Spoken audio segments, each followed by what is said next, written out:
What's up, Everyday Blades? We have 4 knives here from Eikonic. So a little bit about Eikonic. They make designs from famous designers. For instance, Chavez. This is the Chavez RCK9. They take their popular designs that are, custom designs, impossible to get, or they're a mid-tech that's still super expensive. These are affordable. The most expensive knife here is $95, and they're very well built. So let's get into it, and I'll kind of go over the details as we go through them.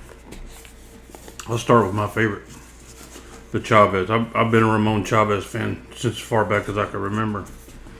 I love his designs. This is the RCK9.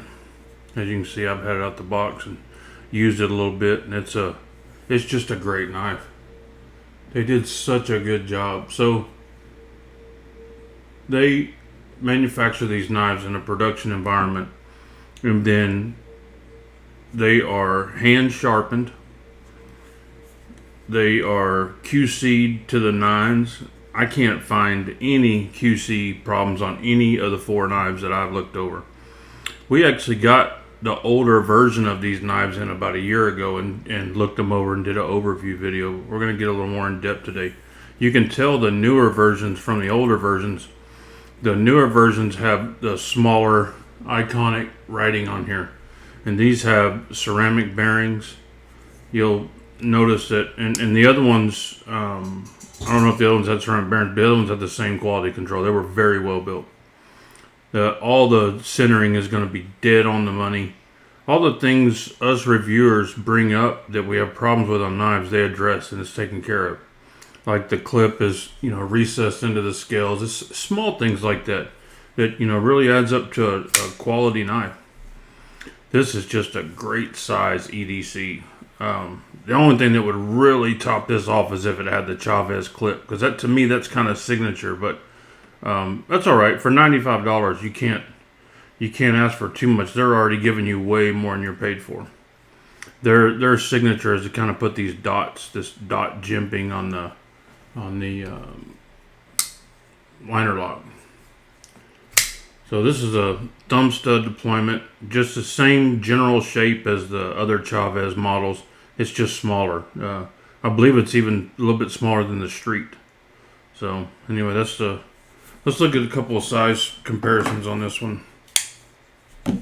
This is the Benchmade grip. You can see it's a little bit smaller knife, but I can still get a 4-finger grip on it.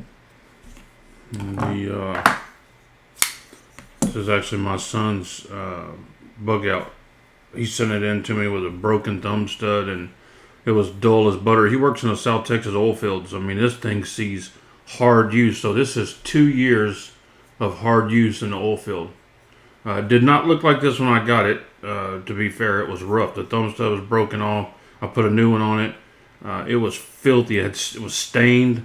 And you can see there's lots of scratches on the blade. I don't know if you could see them or not because I kind of polished them out a little bit. But I sharpened it up, put on the wicked edge, and put a new thumb stud on it, and gave it a spa treatment. And it'll go back out for another couple of years. But anyway, back to what we're talking about. There's the size comparison.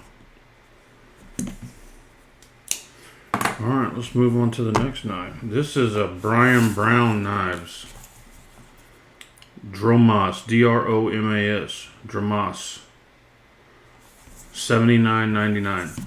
That one, the Chavez is $95.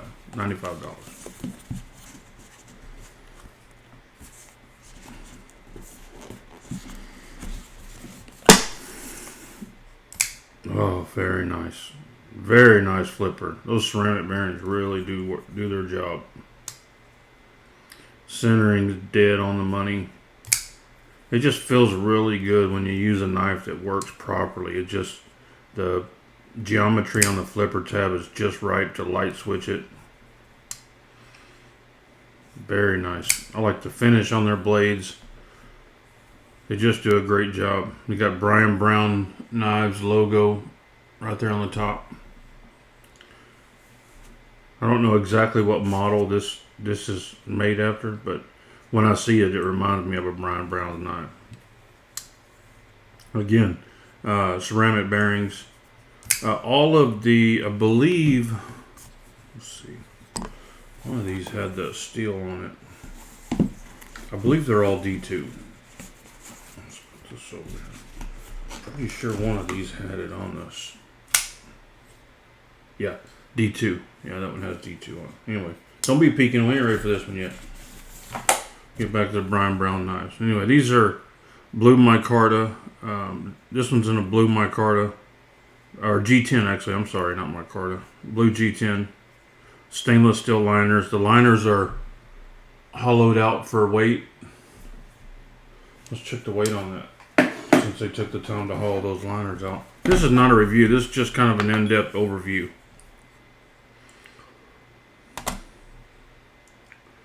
.6 ounces. I don't know anybody that can complain about that.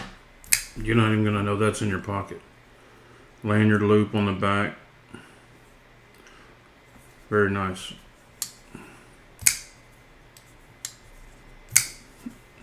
Brian Brown's knives.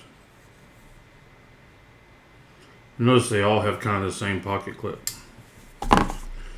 Next, this is the J.I. Knives Jonas Iglesias. This is the Cazador 33-1SB. This one's $95. This is one of the little more pricey ones. But if you're familiar with Jonas Iglesias' work, this is a kind of an homage to it. A more affordable version, but built to quality standards. This one's in burlap micarta, dyed black. D2 tool steel. Kind of a drop point swedge blade. I like it. Let's check the centering is dead on the money.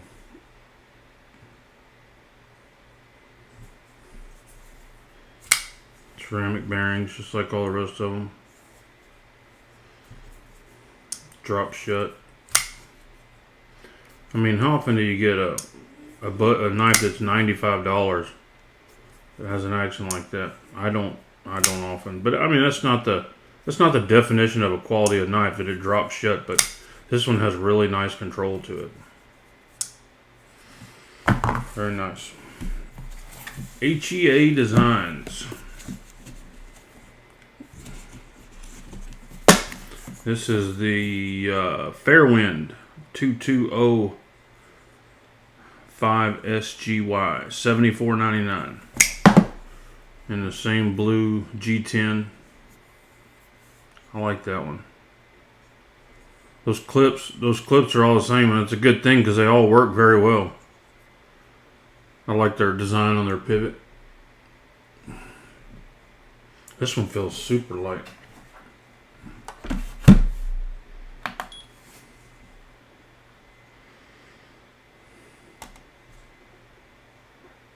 They're 3.3 ounces. Let's check his centering, dead on the money. Thumb stud. I like thumb stud knives. See if we could slow roll it. This one doesn't fall shut just quite because the blade's not quite as big. Oh yeah, you could slow roll it out there. That's my favorite method of deployment. See what I was talking about the holes on the... I don't know if it exactly gives you any more purchase on it. It kind of feels like it does. I want to think it does. Let's line them up and take a look at all of them side by side.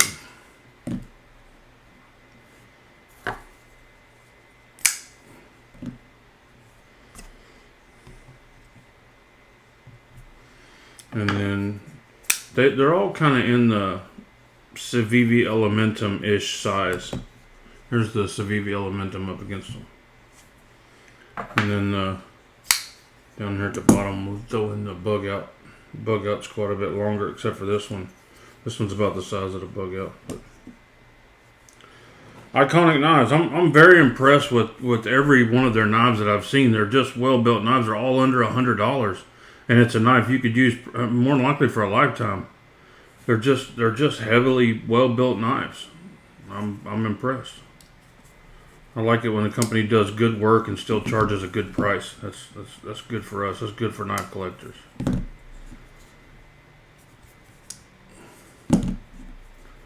This one probably just needs some break-in and it'll drop shut like the rest of them. Guys, that's it. Eikonic. Check them out. I'll put the link in the description. God bless you and your families. Say a prayer for our country. Good night.